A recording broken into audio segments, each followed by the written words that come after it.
आप सभी का अपने चैनल पर बहुत बहुत स्वागत है। हम अपनी कहानी एक राजा की कहानी भाग 9 सुनेंगे। भाग 9 शुरू करने से पहले मेरी आपसे प्रार्थना है, प्लीज़ मेरे चैनल को लाइक शेयर एंड सब्सक्राइब करें। अच्छा लगे तो कमेंट भी करें। अब तक आपने सुना कि राजकुमार विक्रमादित्य अपने नगर में गुप्त भ्रमण कर रहे हैं। इसी दौरान उन्होंने चंदनगढ़ की राजकुमारी संयुक्ता के बारे में आश्चर्यजनक बातें मालूम हुई, जिसके कारण कुमार चंदनगढ़ जाने को उत्सुक हो उठे। अब आगे विक्रमादित्य और ध्रुवदेव का चंदनगढ़ प्रस्थान। कुमार और ध्रुवदेव से चंदनगढ़ जाने की योजना पर काफी माथापच्ची की। समस्या महाराज से इसकी अनुमति मिलने की थी।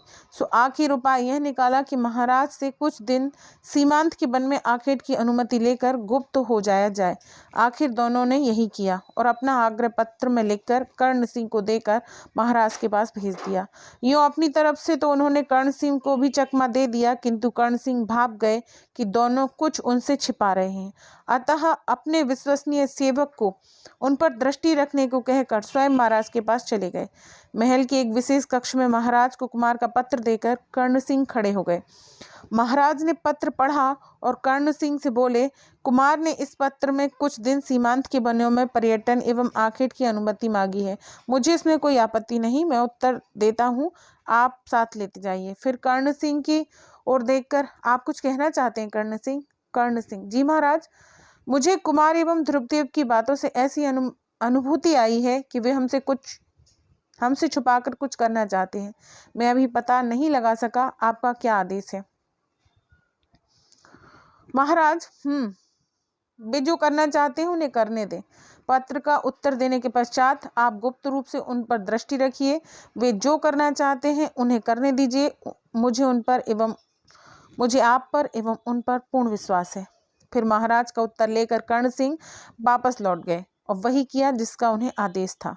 वे इस प्रकार गुप्त रहकर कुमार एवं ध्रुवदेव तक दृष्टि रखने लगे और कुमार और ध्रुवदेव को इसका कोई आभास तक न हुआ। कर्ण सिंह द्वारा मिले महाराज के उत्तर ने कुमार और ध्रुवदेव के पथ का साफ कर दिया। अब वे मनचाहा करने को स्वतंत्र थे। ध्रुवदेव, लीजिए, महाराज के उत्तर ने आपका मार्ग प्रशस्त कर दिया। अब क्या विचार है? कुमार धीरे से हंसकर, अब क्या? पथिक के वेश में हम ये मार्ग तय करेंगे? मुझे तो चंदनगढ़ की राजधानी स्वर्णपुर की स्वर्णिम आभा देखनी है। ध्रुवदेव मुस्कुराकर कहा, हाँ, साथ में कुमारी संयुक्ता की आभा भी देख लीजिएगा। दोनों मित्र हंसकर तैयारी में जुट गए। जैसा कि अब तक आप लोग जान चुके हैं कि कुमार और ध्रुवदेव चंदनगढ़ की राजकुमारी का सत्य पता करने चंदनगढ़ की राजधानी स्वर्णपुर जाएंगे, लेकिन मैं चाहती हूं कि उससे पहले आप लोग भी थोड़ा राजकुमारी संयुक्ता के बारे में जान लें। राजकुमारी संयुक्ता, चंदनगढ़ के राजा के यहाँ बड़ी प्रतीक्षा के बाद एक कन्या जन्मी। राजा रानी को कब से संतान की आस देख रहे थे। इस प्यारी सी पुत्री को पाकर खुशी से झूम उठे। राज्य भर में राजकुमारी के जन्म का उत्सव मनाया गया। राजा रानी ने नामकरण संस्कार में अपनी इस पुत्री का नाम रखा संयुक्ता। राजकुमारी संयुक्ता अत्यंत सुंदर थी। जब वह बड़ी हुई उसे विभिन्न शस्त्र शास्त्र संगीत एवं गृहस्थित शिक्षा दी जाने लगी, जो कि सब उसने बड़ी तत्परता से सीख लिया। राजकुमारी के सौंदर्य गुण एवं स्वभाव ने न केवल उसे महल में सबका प्रिय बना दिया, बल्कि उसकी प्रशंसा राज्य के बाहर भी करने लगी। यहाँ तक तो सब ठीक था, लेकिन राजकुमारी जब 16 साल की हुई तो एक दिन अकस्मात जाने क्या सोचकर उसने अपनी आंखों पर पट्टी बांध ली। उसने इसका कारण किसी को नहीं बताया, ना ही सबने समझाने या मनाने का आंखों से पट्टी हटाई। माता पिता, गुरुजनों, परिवारजनों ने राजकुमारी से बहुत पूछा, परंतु राजकुमारी ने कुछ भी नहीं बताया। सबने राजकुमारी को समझाने के बहुत प्रयास किया, किंतु राजकुमारी ने अपनी आंखों से पट्टी हटाना स्वीकार नहीं किया, बल्कि ज्यादा जोर देने पर क्रोधित होने लगी। आखिर सबने थक हार कर राजकुमारी को समझाना छोड़ दिया और उम्मीद की कि संभवतः कभी राजकुमारी स्वतः ही आंखों से पट्टी हटा देगी।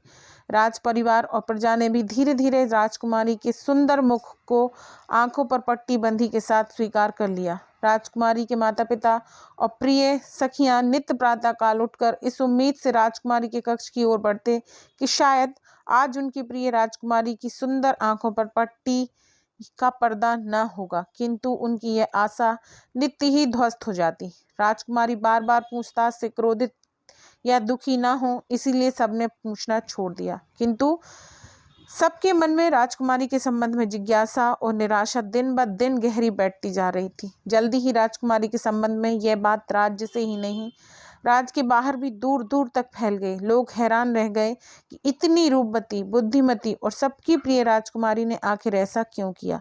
सारे चंदनगढ़ और उसके बाहर भी दूर दूर तक राजकुमारी के अद्भुत सौंदर्य के साथ साथ उसकी आंखों पर बंधी पट्टी की चर्चा फैलने लगी। अब क्योंकि किसी को भी सच पता नहीं था, सो तरह तरह के अनुमान लगने लगे और अनुमानों पर आधारित ढेरों अफवाहें भी चर्चा का विषय बनकर दूर दूर तक फैलने लगी। धीरे धीरे दूर दूर तक फैलती अफवाहें सौबिनार नगर तक भी जा पहुंची। और जैसा कि हमने कहानी के पूर्व भागों में सुना है कि एक दिन यह चर्चा राजकुमार विक्रमादित्य के कानों तक भी जा पहुंची और फिर आखिर राजकुमारी संयुक्ता दिखती कैसी है और उसकी आंखों पर पट्टी क्यों है, इस सच का पता लगाने का निश्चय किया। उसने अपने परम मित्र ध्रुवदेव को विश्वास में लिया और अपनी इच्छा बताई। इस तरह दोनों मित्र चंदनगढ़ जा पहुंचे। इसके आगे की कहानी जानने के लिए आप सभी को अगले भाग में मेरे साथ चलना होगा। तो मिलते हैं अगले भाग में, तब तक के लिए राधे।